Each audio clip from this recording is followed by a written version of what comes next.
మహాలయ పక్షం అంటే హిందూ సనాతన సంప్రదాయంలో పితృదేవతల కోసం చేసే తర్పణం, శ్రాద్ధక్రియలకు ప్రత్యేకమైన కాలం. ఇది సాధారణంగా భాద్రపద శుద్ధ పౌర్ణమి తర్వాత అమావాస్య వరకు ఉండే 15 రోజులు. ఈ కాలాన్ని పితృపక్షం లేదా మహాలయ పక్షం అంటారు. ఈ సమయంలో మనం పూర్వీకులకు పిండ ప్రదానం, తర్పణం, శ్రాద్ధం చేస్తే వాళ్ళు సంతృప్తి చెంది సంతానానికి ఆశీర్వాదాన్ని ఇస్తారని నమ్మకం.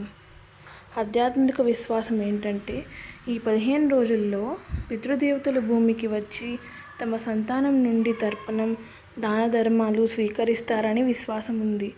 పితృలకు సంతృప్తి కలిగిస్తే వంశానికి ఆరోగ్యం, ఐశ్వర్యం, సంతానం, శాంతి కలుగుతాయి.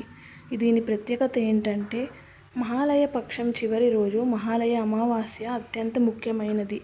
ఆ రోజు తప్పనిసరిగా పితృకర్మలు చేయడం అత్యంత శ్రేష్టమైనది.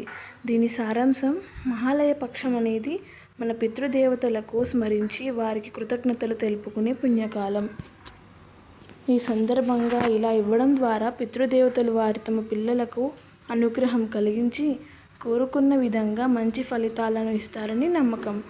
ఈ పక్షంలో పితృతర్పణం చేసుకున్న వారికి వారి కుటుంబం అభివృద్ధి చెందుతుంది.